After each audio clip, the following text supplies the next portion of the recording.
Ton réveil sonne.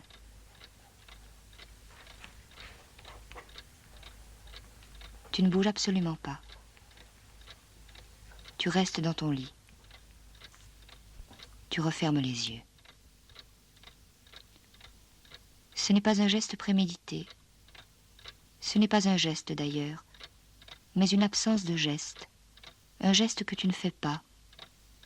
Des gestes que tu évites de faire. Tu t'es couché tôt. Ton sommeil a été paisible. Tu avais remonté ton réveil. Tu l'as entendu sonner. Tu as attendu qu'il sonne pendant plusieurs minutes au moins, déjà réveillé par la chaleur, ou par la lumière, ou par l'attente. Tu ne bouges pas, tu ne bougeras pas.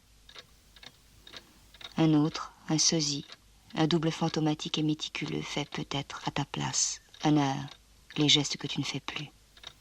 Il se lève, se lave, se rase, se vêt, s'en va. Tu le laisses bondir dans les escaliers, courir dans la rue, attraper l'autobus au vol, arriver à l'heure dite aux portes de la salle d'examen. Tu te lèves trop tard.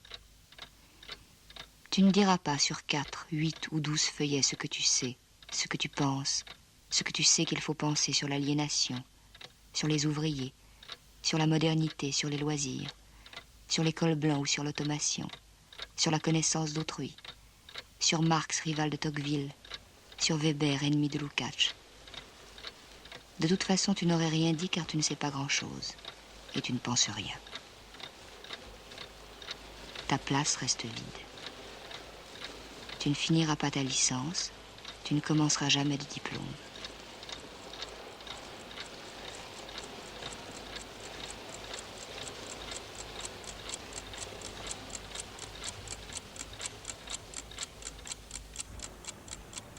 Tu ne feras plus d'études. Tu prépares, comme chaque jour, un bol de Nescafé. Tu y ajoutes, comme chaque jour, quelques gouttes de lait concentré sucré. Tu ne te laves pas. Tu t'habilles à peine. Dans une bassine de matière plastique rose, tu mets à tremper 3 paires de chaussettes.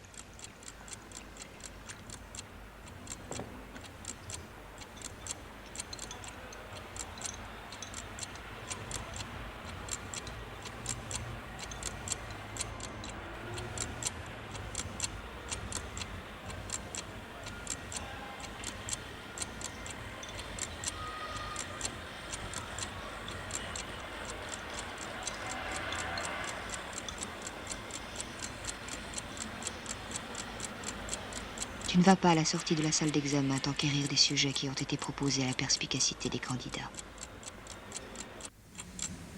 Tu ne vas pas au café où la coutume aurait voulu que tu ailles, comme chaque jour, retrouver tes amis. L'un d'eux, le lendemain matin, va gravir les 6 étages qui mènent à ta chambre. Tu le laisseras frapper à ta porte, attendre, frapper encore, un peu plus fort, attendre encore, frapper faiblement, t'appeler à voix basse, hésiter, redescendre.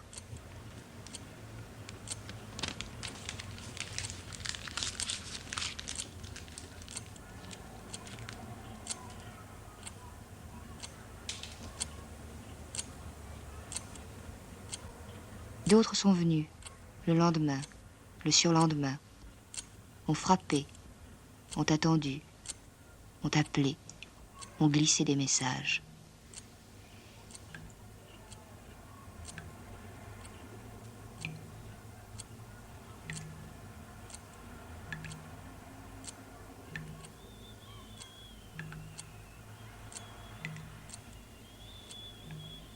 Tu restes étendu sur ta banquette étroite, les bras derrière la nuque, les genoux hauts. Tu n'as envie de voir personne, ni de parler, ni de penser, ni de sortir, ni de bouger.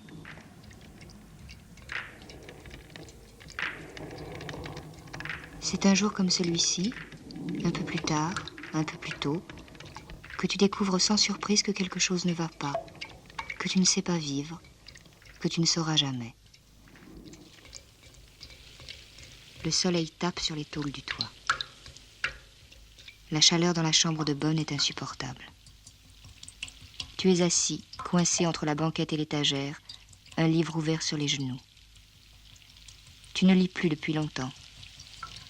Tes yeux restent fixés sur une étagère de bois blanc, sur une bassine de matière plastique rose dans laquelle croupissent 6 chaussettes. La fumée de ta cigarette abandonnée dans le cendrier monte, rectiligne ou presque, et s'étale en nappe instable sous le plafond marqué de minuscules lézardes.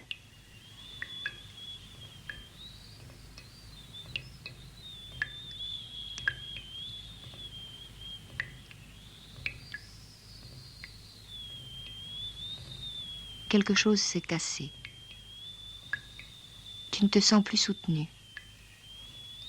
Quelque chose qui t'a jusqu'alors réconforté, t'a tenu chaud au cœur, le sentiment de ton existence, l'impression d'adhérer, de baigner dans le monde, se met à te faire défaut.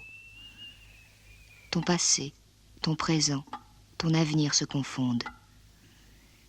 Ce sont la seule lourdeur de tes membres, ta migraine insidieuse, l'amertume et la tiédeur du Nescafé, ce boyau en soupente qui te sert de chambre, ce galetas long de 2,92 m, large d'1,73 m, soit un tout petit peu plus de 5 mètres carrés, cette mansarde d'où tu n'as plus bougé depuis plusieurs heures, depuis plusieurs jours.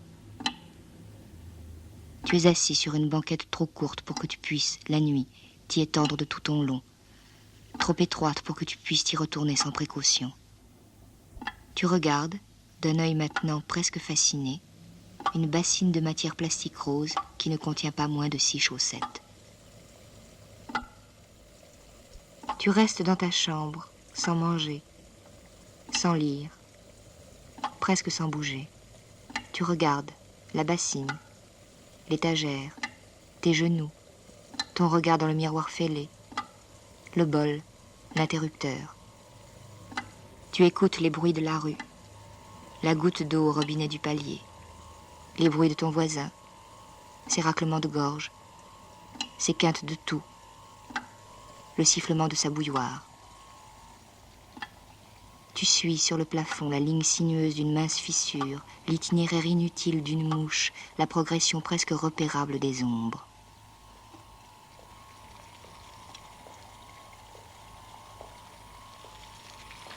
Tu as 25 ans et 29 dents, 3 chemises et 8 chaussettes, 500 francs par mois pour survivre, quelques livres que tu ne lis plus, quelques disques que tu n'écoutes plus. Tu n'as pas envie de te souvenir d'autre chose. Tu es assis et tu ne veux qu'attendre, attendre seulement jusqu'à ce qu'il n'y ait plus rien à attendre. Tu ne revois pas tes amis. Tu n'ouvres pas ta porte. Tu ne descends pas chercher ton courrier. Tu ne rends pas les livres que tu as empruntés à la bibliothèque de l'Institut pédagogique. Tu n'écris pas à tes parents.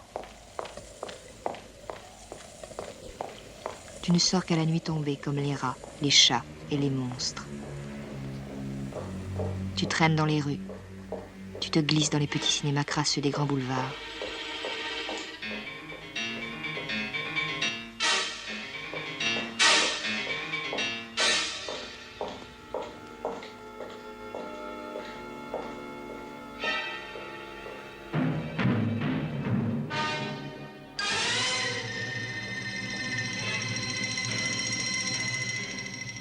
Parfois tu marches toute la nuit. Parfois tu dors tout le jour. Tu es un oisif, un somnambule, une huître. Tu te sens peu fait pour vivre, pour agir, pour façonner. Tu ne veux que durer. Tu ne veux que l'attente et l'oubli.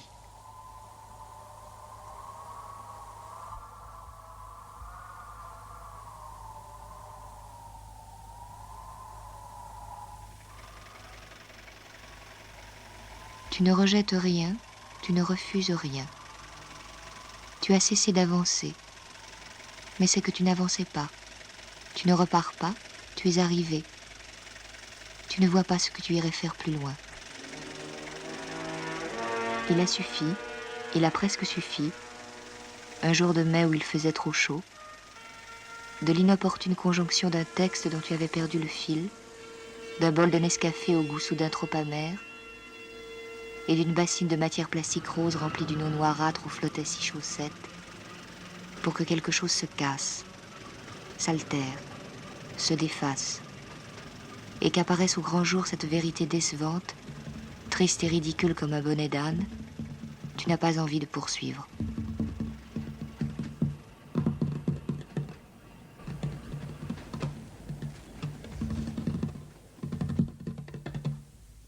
La nuit, ta chambre te protège. La banquette étroite où tu restes étendu, le plafond qu'à chaque instant tu redécouvres. La nuit, seul au milieu de la foule des grands boulevards, il t'arrive presque d'être heureux du bruit et des lumières, du mouvement, de l'oubli. Tu suis le flot qui va et vient de la République à la Madeleine, de la Madeleine à la République.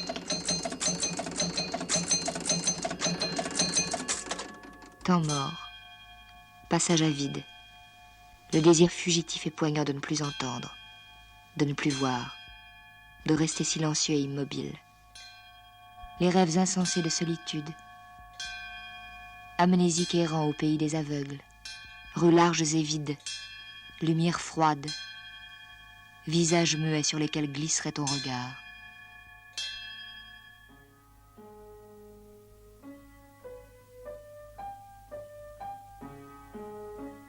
Comme si, sous ton histoire tranquille et rassurante d'enfant sage, de bon élève, sous ces signes évidents, trop évidents de la croissance, les traits au crayon sur le chambranle de la porte des cabinets, les diplômes, les pantalons longs, les premières cigarettes, le feu du rasoir, l'alcool, la clé sous le paillasson pour les sorties du samedi soir, le dépucelage, le baptême de l'air, le baptême du feu, avait depuis toujours couru un autre fil, toujours présent, toujours tenu lointain, qui tisse maintenant la toile familière de ta vie retrouvée, le décor vide de ta vie désertée, image en filigrane de cette vérité dévoilée, de cette démission si longtemps suspendue, de cet appel au calme, images inertes et floues, photographies surexposées, presque blanches, presque mortes, presque déjà fossiles.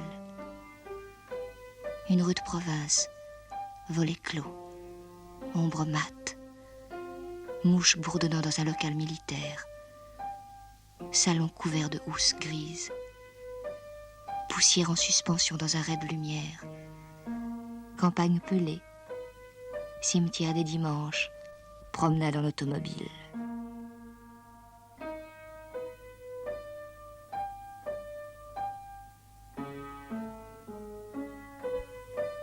Homme assis sur une banquette étroite, un jeudi après-midi, un livre ouvert sur les genoux, regard absent.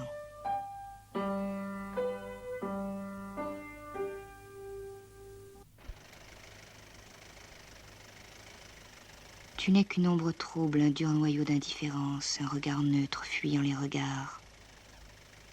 Lèvres muettes, yeux éteints, tu sauras désormais repérer dans les flaques, dans les vitres, sur les carrosseries luisantes des automobiles, les reflets fugitifs de ta vie ralentie.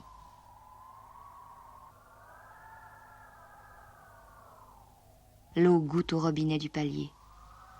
Ton voisin dort. Le faible halètement d'un taxi diesel à l'arrêt souligne plus qu'il ne rompt le silence de la rue. L'oubli s'infiltre dans ta mémoire. Les fissures du plafond dessinent un improbable labyrinthe.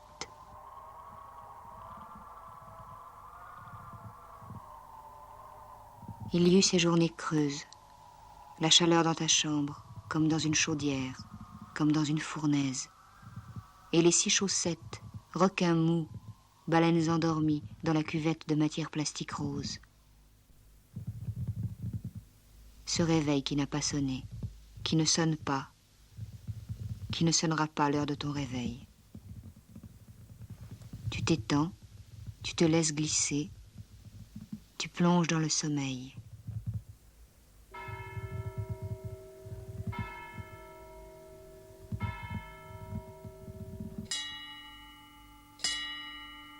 Ta chambre est le centre du monde. Cet antre, ce galetas en soupente qui garde à jamais ton odeur, ce lit où tu te glisses seul, cette étagère, ce linoléum, ce plafond dont tu as compté 100 000 fois les fissures, les écailles, les taches, les reliefs, ce lavabo si petit qu'il ressemble à un meuble de poupée, cette bassine, cette fenêtre, ce papier dont tu connais chaque fleur, ces journaux que tu as lus et relus, que tu liras et reliras encore, cette glace fêlée qui n'a jamais réfléchi que ton visage morcelé en 3 portions de surfaces inégales, ces livres rangés. Ici commence et finit ton royaume qu'entourent en cercle concentrique les bruits toujours présents qui te relient seul au monde. La goutte d'eau qui perle au robinet du poste d'eau sur le palier, les bruits de ton voisin, ses raclements de gorge, ses quintes de toux, le murmure incessant de la ville.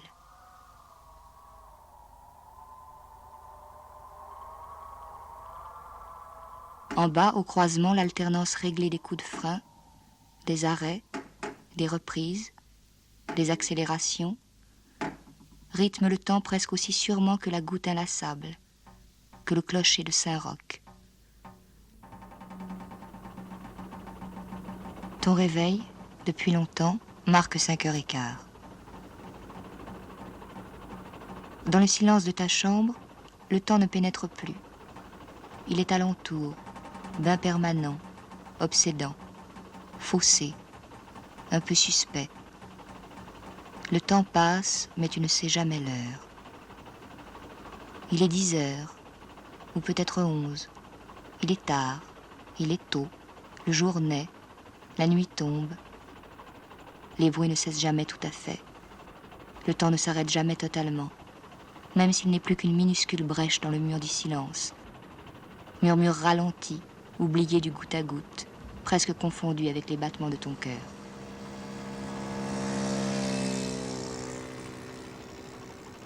Ta chambre est la plus belle des îles désertes, et Paris est un désert que nul n'a jamais traversé.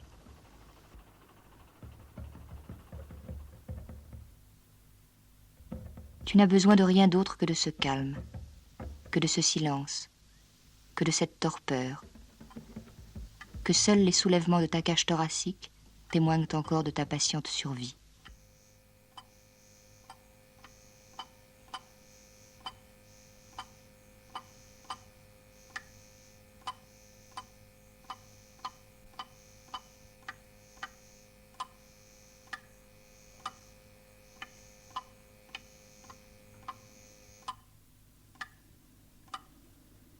Ne plus rien vouloir. Attendre jusqu'à ce qu'il n'y ait plus rien à attendre. Traîner, dormir. Te laisser porter par les foules, par les rues. Suivre les caniveaux, les grilles, l'eau le long des berges. Longer les quais, raser les murs. Perdre ton temps. Être sans désir, sans dépit, sans révolte.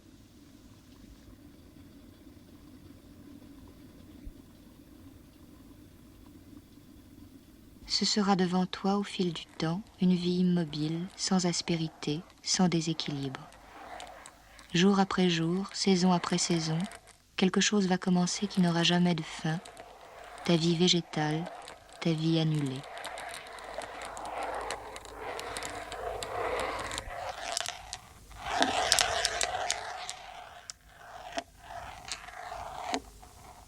Ici, tu apprends à durer. Parfois maître du temps, maître du monde, petite araignée attentive au centre de ta toile, tu règnes sur Paris. Tu gouvernes le nord par l'avenue de l'Opéra, le sud par les guichets du Louvre, l'est et l'ouest par la rue Saint-Honoré.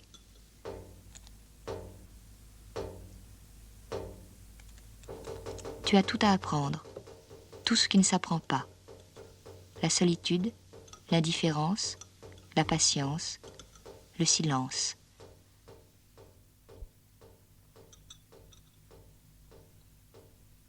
Tu es seul, et parce que tu es seul, tu ne dois plus regarder l'heure.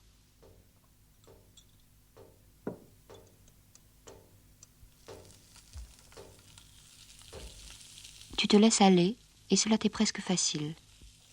Tu laisses le temps qui passe effacer la mémoire des visages, des adresses, des téléphones, des sourires, des voix.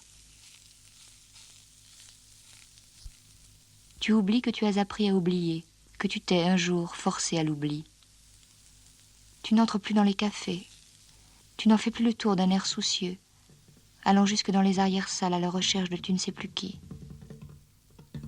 Tu ne cherches plus personne dans les queues qui se forment toutes les 2 heures devant les 7 cinémas de la rue Champollion. Tu es seul. Tu apprends à marcher comme un homme seul, à flâner, à traîner, à voir sans regarder, à regarder sans voir. Tu apprends la transparence, l'immobilité, l'inexistence. Tu apprends à rester assis, à rester couché, à rester debout. Tu apprends à regarder les tableaux comme s'ils étaient des bouts de mur, et les murs comme s'ils étaient des toiles dont tu suis sans fatigue les milliers de chemins. Labyrinthe inexorable, texte que nul ne saurait déchiffrer, visage en décomposition.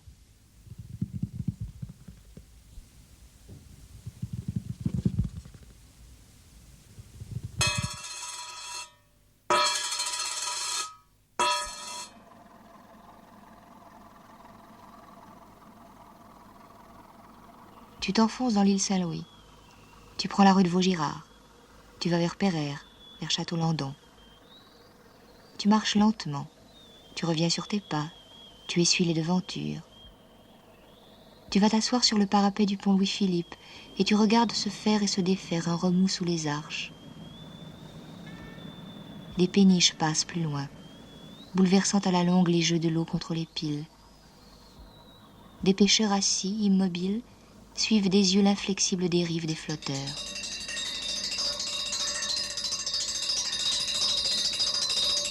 Tu longes les petits squares dépassés par les enfants qui courent en laissant glisser sur les grilles une règle de fer.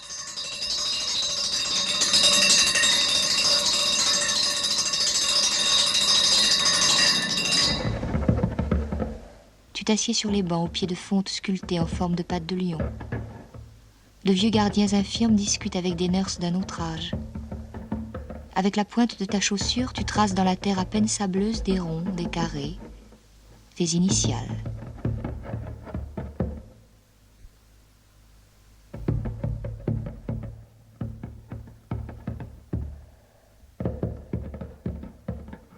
Tu tournes en rond près de l'entrée des catacombes. Tu vas te planter sous la tour Eiffel. Tu montes au sommet des monuments. Tu traverses tous les ponts, tu longes toutes les berges. Tu visites tous les musées. Le palais de la Découverte, l'aquarium du Trocadéro. Tu vas voir les roses de Bagatelle, Montmartre le soir, les Halles au petit jour, la gare Saint-Lazare à l'heure de la sortie des bureaux, la Concorde à midi le 15 août.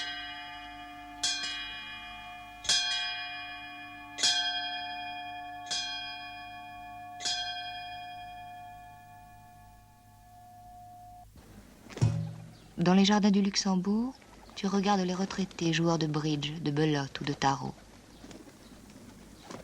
Sur un banc, non loin de toi, un vieillard momifié, immobile, les pieds joints, le menton appuyé sur le pommeau de sa canne qu'il agrippe à deux mains, regarde devant lui dans le vide, pendant des heures. Tu l'admires. Tu cherches son secret, sa faiblesse.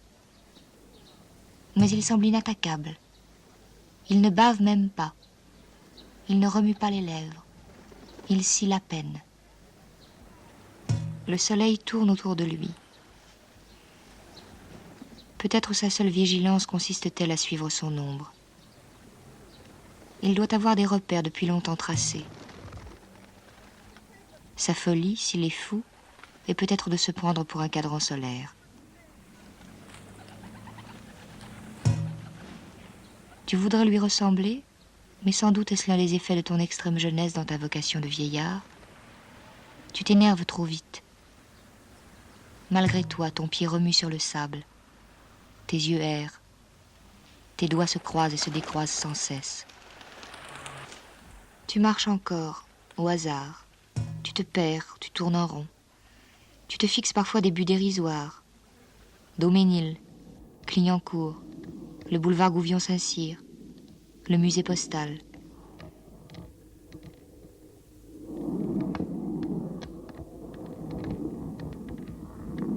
Tu entres dans des librairies, tu feuillettes des livres sans les lire. Tu vas à la poste de la rue des Pyramides. Tu touches ta bourse d'étudiant. Tu entres dans des galeries de tableaux, t'arrêtant devant chaque toile, penchant la tête à droite, clignant de l'œil, t'approchant, te reculant pour mieux voir. Tu signes en sortant d'un grand paraphe illisible qu'accompagne une fausse adresse. Tu t'assieds au fond d'un café. Tu lis Le Monde ligne à ligne, systématiquement. C'est un excellent exercice. Les prévisions météorologiques, les pages économiques, gastronomiques, scientifiques, aéronautique, touristique, pédagogique, littéraire, aéronautique, touristique, les pédagogiques, tu lis Le Monde ligne à ligne, systématiquement. Les prévisions météorologiques, c'est un excellent exercice. Les prévisions météorologiques, les programmes radio, télévision, offre d'emploi, les programmes radio, département, le bulletin de l'étranger, offre d'emploi, bulletin de l'appartement, cours d'emploi, les naissances, cours d'occasion, la police, 500 ou 1000 informations sont passées sous tes yeux scrupuleux et attentifs. Mais ta mémoire a pris soin de n'en retenir aucune. Tu as lu avec une égale absence d'intérêt que Pont-à-Mousson était faible, New York soutenu. qu'il faut faire confiance à l'expérience de la plus ancienne banque de crédit immobilier en France et à son réseau de spécialistes, qu'il y a 3 milliards de dégâts en Floride à la suite du passage du typhon Barbara, radio, que Jean-Paul et Lucas sont fiers d'annoncer la venue au monde de leur petite sœur Lucie. Tu peux encore t'étonner que la combinaison, selon des règles finalement très simples, d'une trentaine de signes typographiques, soit capable de créer chaque jour ces milliers de messages. Mais pourquoi en ferais-tu ta pâture? Pourquoi les déchiffrerais-tu? Il t'importe seulement que le temps coule et que rien ne t'atteigne. Tes yeux lisent les lignes posément, l'une après l'autre.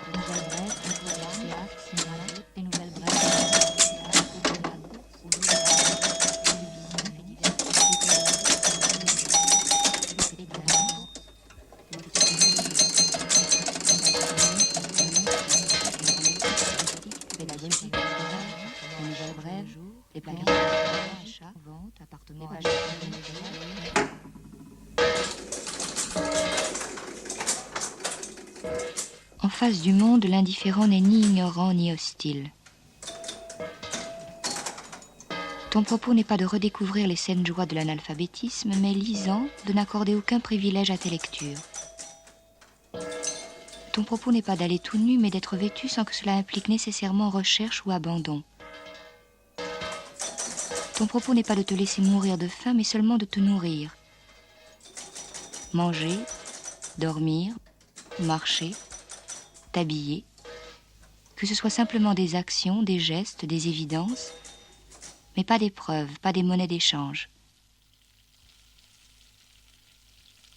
Ton habillement, ta nourriture, tes lectures ne parleront plus à ta place. Tu ne leur confieras pas l'épuisante, l'impossible tâche de te représenter.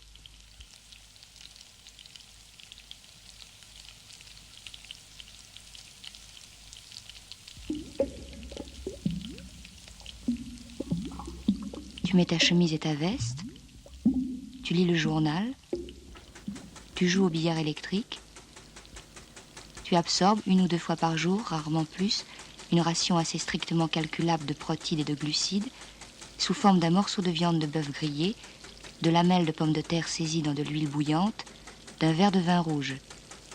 Il s'agit d'un steak, mais certainement pas d'un tourne d'eau. De frites que personne ne sacrerait pomme paille. D'un vin dont nul ne songerait à contrôler l'appellation. Mais ton estomac ne fait plus la différence, et ton palais non plus. Le langage a été plus résistant. Il t'a fallu quelque temps pour que la viande cesse d'être coriace, les frites huileuses, le vin acide, pour que ces adjectifs évocateurs de repas pour pauvres et de soupe populaire perdent petit à petit leur substance, et pour que la tristesse, la pauvreté, la pénurie, le besoin, la honte qui s'était inexorablement attachée à cette graisse devenue frite, à cette dureté devenue viande, à cette acidité faite vin, cesse de te marquer, cesse de peser sur toi. Nulle humiliation n'accompagne tes repas. Tu bois du vin rouge, tu manges un beefsteak et des frites.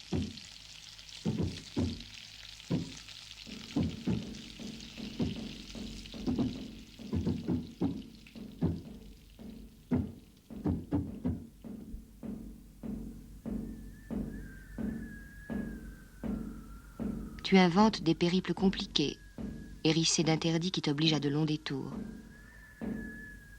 Tu vas voir les monuments. Tu dénombres les églises, les statues équestres, les pissotières, les restaurants russes. Tu vas voir les grands travaux le long des berges, près des portes. Les rues éventrées pareilles à des champs labourés. Les canalisations, les immeubles que l'on met à terre. Tu rentres dans ta chambre et tu t'affales sur ta banquette trop étroite. Tu organises les fissures du plafond.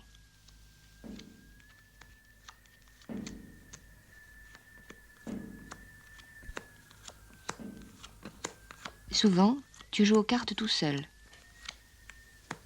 Tu étales sur ta banquette 4 rangées de 13 cartes. Tu retires les 4 as. Le jeu consiste à ordonner les 48 cartes qui restent en utilisant les cases laissées libres par l'élimination des as. Si l'une de ces cases est la première d'une rangée, tu as le droit d'y mettre un 2. Si elle succède à, mettons, un 6, tu peux y mettre le 7 de la couleur, un 7 le 8, un 8 le 9, un valet la dame. Si elle succède à un roi, tu ne peux rien mettre et la case est perdue. La chance ne joue presque aucun rôle dans cette réussite. Tu peux prévoir longtemps à l'avance le moment où tes 4 cases libérées te feraient tomber sur des rois, donc échouer, si tu les jouais dans l'ordre. Mais tu peux justement te servir d'une case, puis d'une autre, y revenir, prendre la 3e, la 4e, la seconde à nouveau. Il est rare néanmoins que tu réussisses. Il vient toujours un moment où le jeu se bloque, où la moitié ou le tiers des cartes étant déjà classées, tu ne peux plus combler de cases sans invariablement découvrir un roi. Tu as droit en principe à 2 autres tentatives. Mais à peine le jeu t'apparaît-il compromis que tu ramasses toutes les cartes, les bats 2 ou 3 fois, les étales à nouveau pour une nouvelle épreuve. Tu bats les cartes, tu les étales, tu retires les 4 as, tu regardes le jeu. Tu commences un peu au hasard, en veillant seulement à ne pas découvrir trop vite un roi. Petit à petit, le jeu s'organise. Des contraintes apparaissent, des possibilités se font jour. Ici, une carte déjà à sa place. Ici, le mouvement d'une seule permettra d'en ranger d'un seul coup 5, 6. Là, un roi qui te gêne ne pourra pas bouger. Tu ne réussis presque jamais. Tu triches parfois, à peine, rarement, de plus en plus rarement. Ce n'est pas la victoire qui t'importe, car que voudrait dire ta victoire ?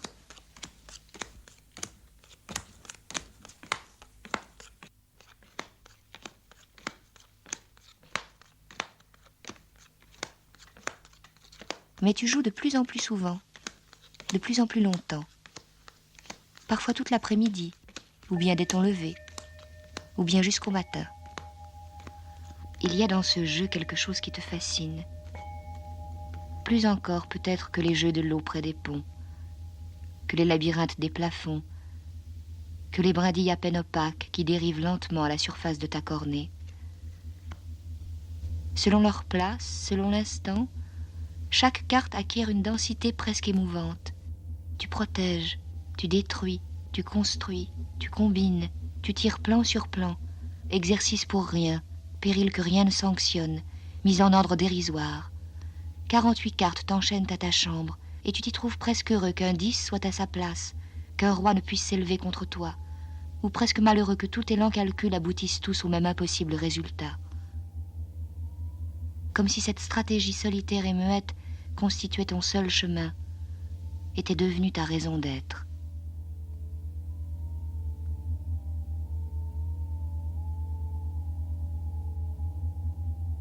Il fait nuit. Tu fermes les yeux, tu les ouvres. Des formes virales, microbiennes, à l'intérieur de ton œil ou à la surface de ta cornée, dérivent lentement de haut en bas, disparaissent, reviennent soudain au centre, à peine changées, disques ou bulles, brindilles, filaments tordus dont l'assemblage dessine comme un animal à peine fabuleux. Tu perds leurs traces, tu les retrouves, tu te frottes les yeux, et les filaments explosent, se multiplient. Du temps passe, tu sommeilles. Tu poses le livre ouvert à côté de toi, sur la banquette. Tout est vague, bourdonnant. Ta respiration est étonnamment régulière.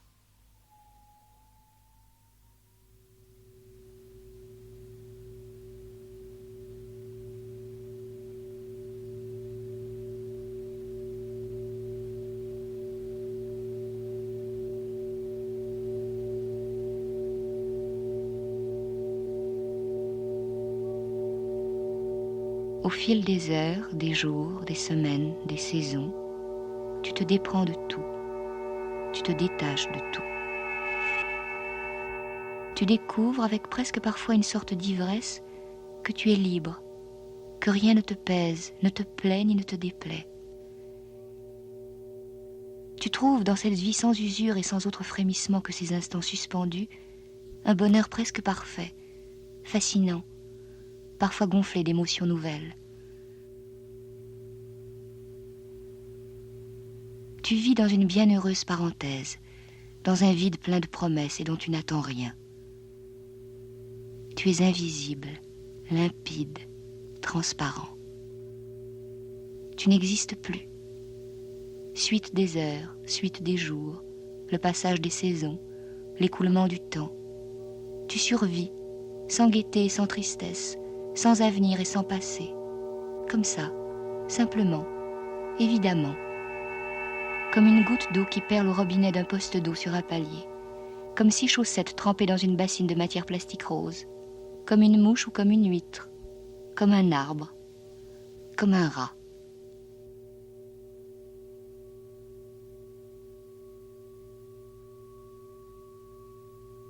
Avec le temps, ta froideur devient fabuleuse.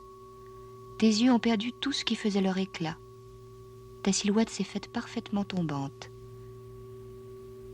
Une sérénité sans lassitude, sans amertume, s'inscrit au coin de tes lèvres. Tu glisses dans les rues, intouchable, protégé par l'usure pondérée de tes vêtements, par la neutralité de tes pas. Tu n'as plus que des gestes appris. Tu ne prononces plus que les mots qui sont nécessaires.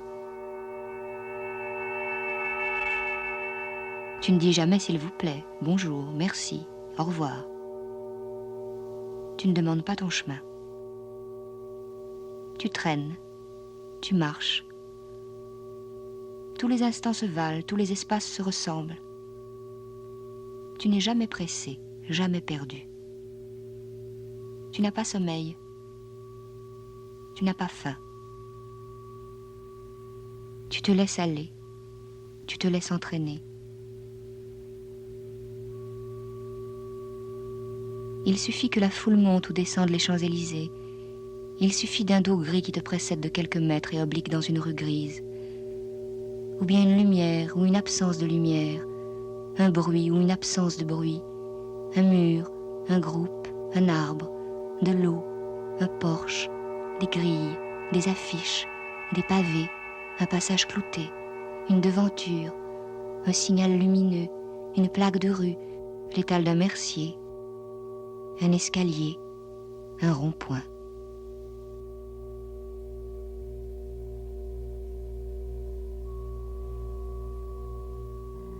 Tu marches ou tu ne marches pas. Tu dors ou tu ne dors pas. Tu achètes le monde ou tu ne l'achètes pas. Tu manges ou tu ne manges pas. Tu t'assieds, tu t'étends, tu restes debout. Tu te glisses dans les salles obscures. Tu allumes une cigarette. Tu traverses la rue, tu traverses la Seine. Tu t'arrêtes, tu repars. Tu joues au billard électrique ou tu n'y joues pas.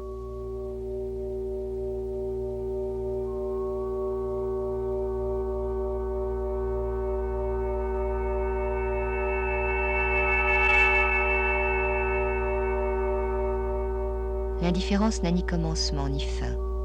C'est un état immuable que rien ne saurait ébranler. Tu n'as plus que des réflexes élémentaires. Tu ne traverses pas quand le feu est au rouge. Tu t'abrites du vent pour allumer ta cigarette. Tu te couvres davantage les matins d'hiver.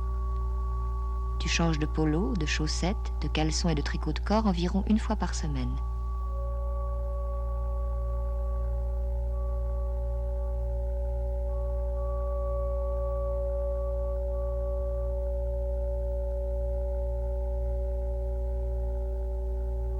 L'indifférence dissout le langage, brouille les signes. Tu es patient et tu n'attends pas. Tu es libre et tu ne choisis pas. Tu es disponible et rien ne te mobilise. Tu entends sans jamais écouter. Tu vois sans jamais regarder. Les fissures des plafonds, les lames des parquets, le dessin des carrelages, les rides autour de tes yeux, les arbres, l'eau, les pierres, les voitures qui passent, les nuages qui dessinent dans le ciel des formes de nuages.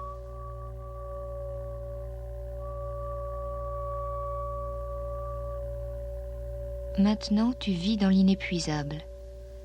Chaque journée est faite de silence et de bruit, de lumière et de noir, d'épaisseur, d'attente, de frissons.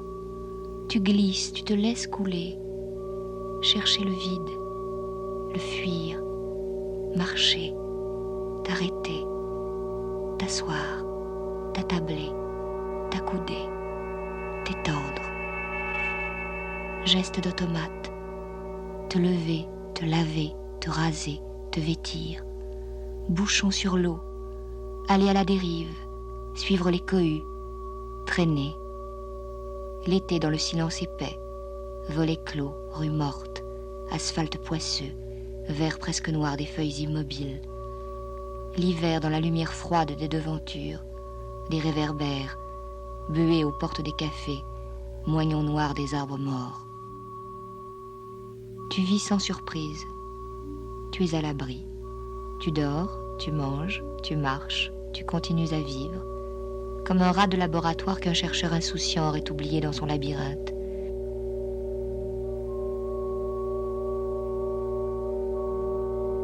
Nulle hiérarchie, nulle préférence. Ton indifférence est étale. Homme gris pour qui le gris n'évoque aucune grisaille. Non pas insensible, mais neutre. L'eau t'attire, comme la pierre. L'obscurité comme la lumière. Le chaud comme le froid.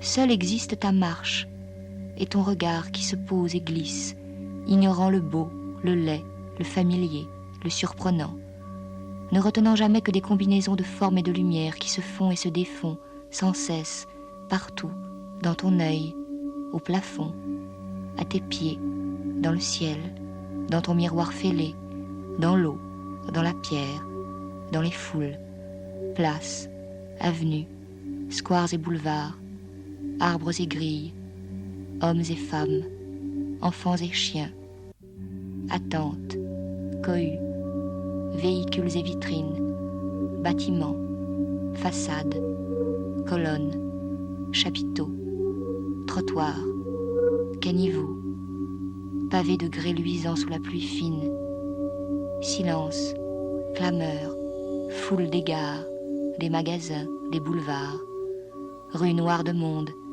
quais noirs de monde, rues désertes des dimanches d'août, matin, soir, nuit, aubes et crépuscules.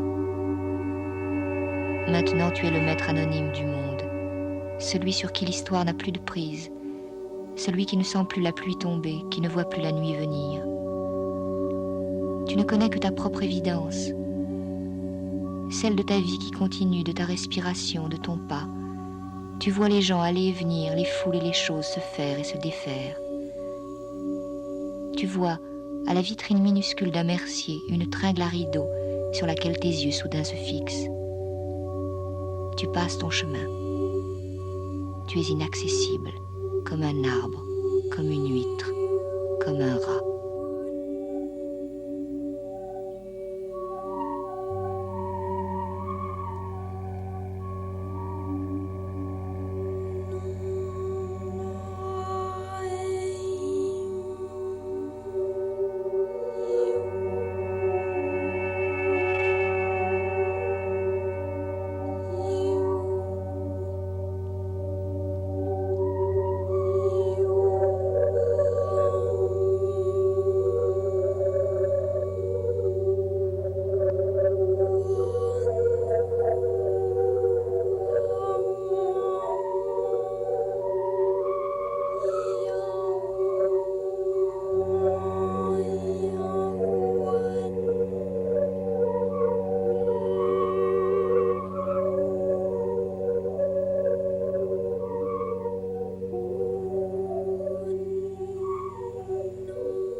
Mais les rats ne cherchent pas le sommeil pendant des heures.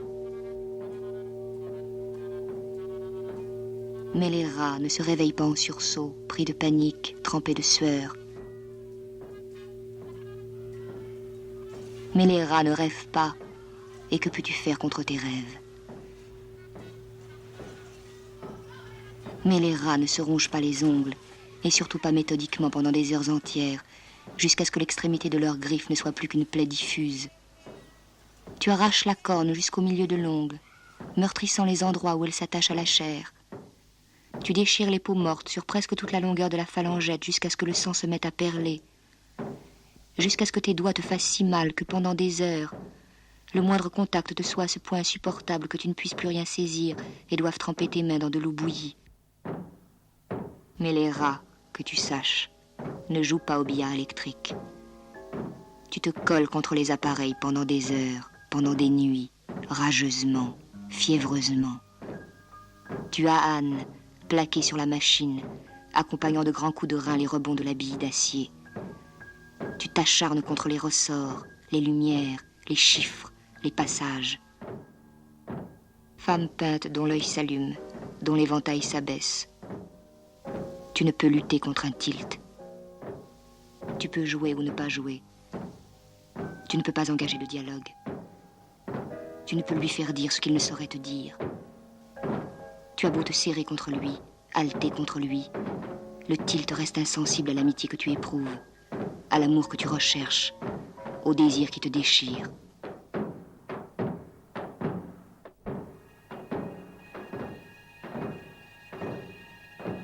Tu traînes dans les rues, tu entres dans un cinéma. Tu traînes dans les rues, tu entres dans un café. Tu traînes dans les rues, tu regardes les trains. Tu traînes dans les rues, tu entres dans un cinéma où tu vois un film qui ressemble à celui que tu viens de voir. Tu sors, tu traînes dans les rues trop éclairées. Tu remontes dans ta chambre, tu te déshabilles, tu te glisses dans les draps, tu éteins la lumière, tu fermes les yeux. C'est l'heure où des femmes de rêve trop vite dévêtues se pressent autour de toi. C'est l'heure où tu t'abrutis de livres 100 fois lus, où tu te tournes et te retournes 100 fois sans trouver le sommeil. C'est l'heure où, les yeux grands ouverts dans l'obscurité, ta main tâtonnant au pied de la banquette étroite à la recherche d'un cendrier, d'allumettes, d'une ultime cigarette, tu mesures calmement l'étendue de ton malheur.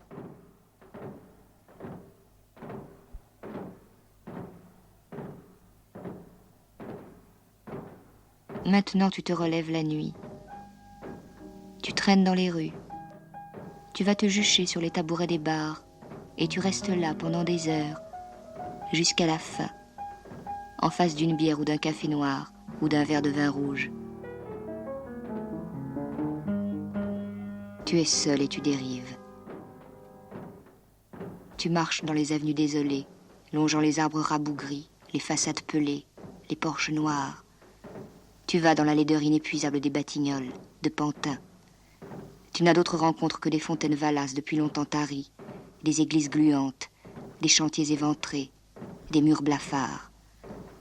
Les squares dont les grilles t'emprisonnent, les marais stagnants près des bouches d'égouts, les portes monstrueuses des fabriques. Sous les passerelles métalliques du quartier de l'Europe, des locomotives à vapeur lancent des bouffées de fumée blanche.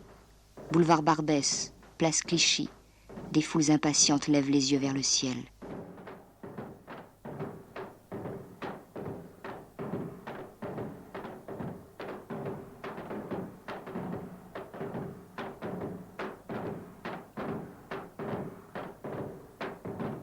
Le malheur n'a pas fondu sur toi. Il s'est insinué presque suavement. Il a minutieusement imprégné ta vie, tes gestes, tes heures, ta chambre. Il a pris possession des failles du plafond, des rides de ton visage dans le miroir fêlé, des cartes étalées. Il s'est coulé dans la goutte d'eau du robinet du poste d'eau. Il a résonné avec chaque quart d'heure au clocher de Saint-Roch. Le piège, c'était ce sentiment parfois presque exaltant. Cet orgueil, cette sorte d'ivresse. Tu croyais n'avoir besoin que de la ville, de ses pierres et de ses rues, des foules qui t'entraînaient, Besoin seulement d'une place avancée dans un cinéma de quartier. Besoin seulement de ta chambre, ton antre, ta cage, ton terrier. Tu étales encore une fois les 52 cartes sur ta banquette étroite. Tu as perdu tes pouvoirs. Le piège, cette illusion dangereuse d'être infranchissable, de n'offrir aucune prise au monde, de glisser, intouchable, yeux ouverts regardant devant eux, percevant tout, ne retenant rien. Homme sans mémoire, sans frayeur. Mais il n'y a pas d'issue, pas de miracle, nulle vérité. Tu t'assieds, jambes ballantes, au-dessus de la Seine. Tu rases les murs sales des rues noires. Tu retires les 4 as de tes 52 cartes étalées. Combien de fois tu refais les mêmes gestes mutilés, les mêmes trajets qui ne conduisent jamais nulle part. Tu n'as d'autre secours que tes refuges de 4 sous, ta patience imbécile, les 1001 détours qui chaque fois te ramènent à ton point de départ. Des squares au musée, des cafés au cinéma, des berges au jardin, les salles d'attente dans les gares, les halls des grands hôtels, les monoprix, les librairies, les couloirs du métro, les arbres, les pierres, l'eau, les nuages, le sable, la brique, la lumière, le vent, la pluie. Seul compte ta solitude. Quoi que tu fasses, où que tu ailles, tout ce que tu vois n'a pas d'importance. Tout ce que tu fais est vain. Tout ce que tu cherches est faux. Seule existe la solitude que tôt ou tard, chaque fois, tu retrouves en face de toi. Tu t'es arrêté de parler et seul le silence t'a répondu. Mais ces mots, ces milliers, ces millions de mots qui se sont arrêtés dans ta gorge, les mots sans suite, les cris de joie, les mots d'amour, les rires idiots, quand donc les retrouveras-tu ? Maintenant tu vis dans la terreur du silence. Mais n'es-tu pas le plus silencieux de tous ?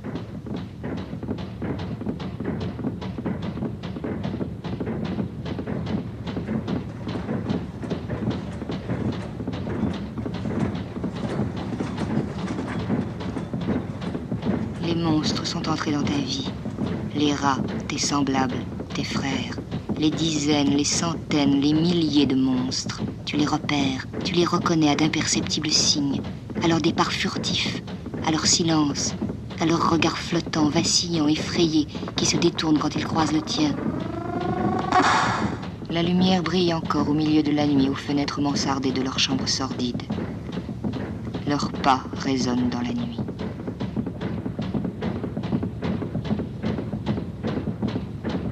Mais ces visages sans âge, ces silhouettes frêles ou flasques, ces dos ronds, gris, tu les sais près de toi à chaque heure.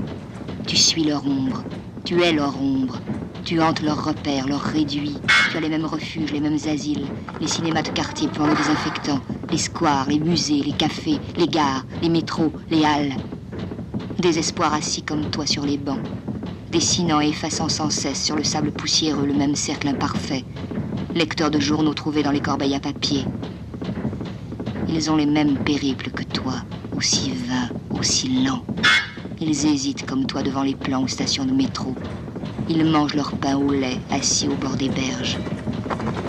Bannis, parias, exclus. Ils marchent en frôlant les murs, tête baissée, épaules tombantes, mains crispées s'accrochant aux pierres des façades, gestes là de vaincus, de mordeurs de poussière. Tu les suis, tu les épies, tu les hais. Monstres tapis dans leur chambre de bonne. Monstres en chaussons qui traînent leurs pieds près des marchés. Monstres aux yeux glauques. Monstres aux gestes mécaniques. Monstres radotants. Tu les côtoies, tu les accompagnes. Tu te ferais un chemin parmi eux. Les somnambules, les brutes, les vieillards, les idiots au béret enfoncés jusqu'aux yeux, les ivrognes, les gâteux qui tentent de retenir les tremblements saccadés de leurs joues, les paysans égarés dans la grande ville, les veuves, les sournois, les ancêtres. Ils sont venus à toi. Ils t'ont agrippé par le bras. Comme si solitaire, tu voyais fondre sur toi tous les autres solitaires. Comme si seuls pouvaient se rencontrer le temps d'un verre de vin bu à un même comptoir. Ceux qui ne parlent jamais, ceux qui parlent tout seuls. Les vieux fous, les vieilles saoules, les exilés. Ils s'accrochent au revers de ta veste. Ils te soufflent leur haleine au visage. Ils viennent à toi, petits pas, avec leur bon sourire, leur prospectus, leur drapeau. Les misérables combattants des grandes causes imbéciles, les chansonniers tristes qui quêtent pour leurs camarades, les orphelins battus qui vendent des napperons, les veuves décharnées qui protègent les animaux domestiques. Tous ceux qui t'accostent, te retiennent, te manipulent, te crachent au visage leur vérité mesquine, leurs questions éternelles, leurs bonnes œuvres, leurs vrais chemins. Les hommes sandwich de la vraie foi qui sauvera le monde. Les tintéreux, les col élimés, les bégayants qui te racontent leur vie, leurs prisons, leurs asiles, leurs faux voyages, leurs hôpitaux. Les vieux instituteurs qui voudraient réformer l'orthographe, les stratèges, les sourciers, les guérisseurs, les illuminés, tous ceux qui vivent avec leurs idées fixes. Les déchets, les débris, les monstres inoffensifs et séniles dont les patrons s'amusent, leur versant des verres trop bien remplis qu'ils ne peuvent porter à leur bouche. Les vieilles peaux à fourrure qui sifflent des maris brisards en s'efforçant de rester dignes. Tous les autres, les pires, les béats, les malins, les contents d'eux, ceux qui croient savoir, qui sourient d'un air entendu, les obèses et les restés jeunes, les crémiers, les décorés, les fêtards en goguettes, les gominés de banlieue, les nantis, les connards, les monstres forts de leur bon droit qui te prennent à témoin, te dévisagent, t'interpellent, les monstres avec leurs familles nombreuses, avec leurs enfants monstres, leurs chiens monstres, les milliers de monstres bloqués par les feux rouges, les femelles glapissantes de monstres, les monstres à moustaches, à gilets, à bretelles, les monstres touristes déversés par paquets devant les monuments hideux, les monstres endimanchés, la foule monstrueuse. Tu traînes, mais la foule ne te porte plus, la nuit ne te protège plus. Tu marches encore et toujours, marcheur infatigable, immortel. Tu cherches, tu attends, tu traînes dans la ville fossile. Pierres blanches intactes des façades ravalées, poubelles figées, chaises vides où venaient s'asseoir les concierges. Tu traînes dans la ville morte, échafaudage abandonné près des immeubles éventrés, pont emporté par le brouillard. Ville putride, ville ignoble, hideuse. Ville triste, lumière triste dans les rues tristes. Clown triste dans les music-halls tristes. Queue triste devant les cinémas tristes. Meubles tristes dans les magasins tristes. Des gares noires, des casernes, des hangars. Les brasseries sinistres qui se succèdent le long des grands boulevards. Ville bruyante ou déserte, livide ou hystérique. Ville éventrée, saccagée, maculée. Ville hérissée d'interdits, de barreaux, de grillages. La ville charnier, les halles pourries. La zone au cœur de Paris. L'insupportable horreur des boulevards à flics. Haussmann, Magenta, Charonne.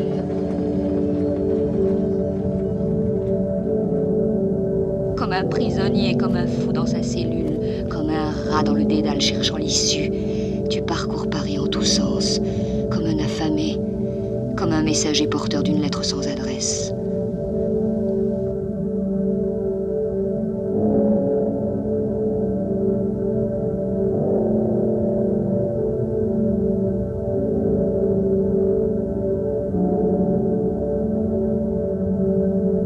Maintenant, tu n'as plus de refuge.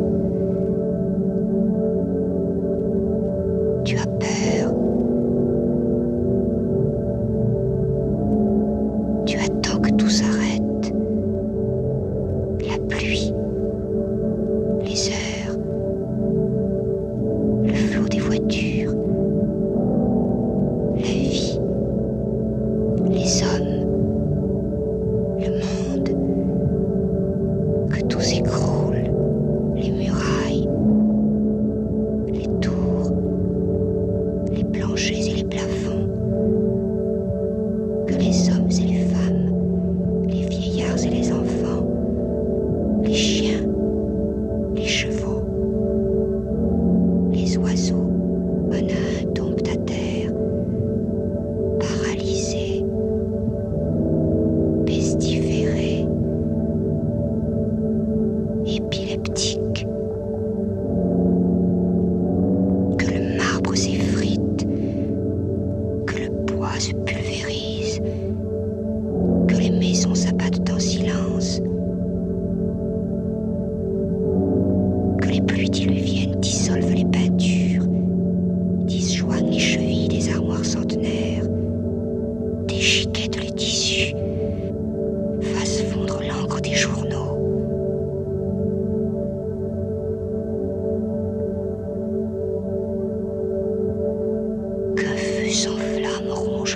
marche des escaliers, que les rues s'effondrent en leur exact milieu, découvrant le labyrinthe béant des égouts, que la rouille et la brume envahissent la ville.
Tu n'es pas mort et tu n'es pas plus sage. Tu n'as pas exposé tes yeux à la brûlure du soleil. Les deux vieux acteurs de seconde zone ne sont pas venus te chercher, ne se sont pas collés à toi, formant avec toi un tel bloc qu'on aurait pu écraser l'un d'entre vous sans anéantir les deux autres. Les volcans miséricordieux ne se sont pas penchés sur toi. Ta mère n'a pas recousu tes affaires.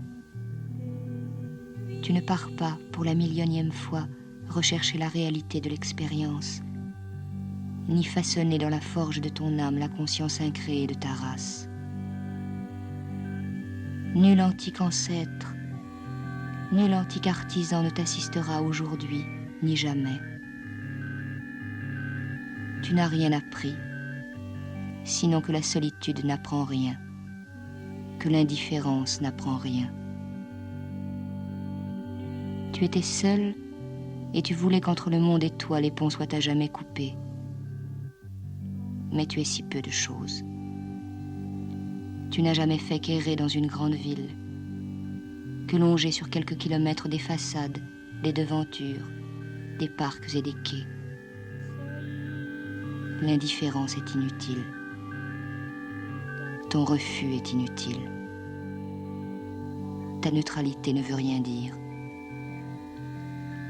Tu as cru passer, longer les avenues, dériver dans la ville, suivre le chemin des foules, percer le jeu des ombres et des fissures. Mais rien ne s'est passé. Nul miracle, nulle explosion. Chaque jour égrené n'a fait qu'éroder ta patience. Il aurait fallu que le temps s'arrête tout à fait. Mais nul n'est assez fort pour lutter contre le temps. Tu as pu tricher, gagner des miettes, des secondes. Mais les cloches de Saint-Roch, l'alternance des feux au croisement de la rue des Pyramides et de la rue Saint-Honoré, la chute prévisible de la goutte d'eau au robinet du poste d'eau sur le palier, n'ont jamais cessé de mesurer les heures, les minutes, les jours et les saisons. Longtemps tu as construit et détruit tes refuges, l'ordre ou l'inaction, la dérive ou le sommeil, les rondes de nuit, les instants neutres, la fuite des ombres et des lumières. Peut-être pourrais-tu longtemps encore continuer à te mentir, à t'abrutir, mais le jeu est fini. Le monde n'a pas bougé et tu n'as pas changé. L'indifférence ne t'a pas rendu différent. Tu n'es pas mort, tu n'es pas devenu fou. Nulle malédiction ne pèse sur tes épaules. Nulle épreuve ne t'attend. Nul corbeau n'en veut à tes globes oculaires. Nul vautour ne s'est vu infliger l'indigeste pinsomme de venir te boulotter le foie, matin, midi et soir. Nul ne te condamne et tu n'as pas commis de faute. Le temps qui veille à tout a donné la solution malgré toi. le temps qui connaît la réponse a continué de couler. C'est un jour comme celui-ci, un peu plus tard, un peu plus tôt, que tout recommence, que tout commence, que tout continue. Cesse de parler comme un homme qui rêve. Regarde, regarde-les.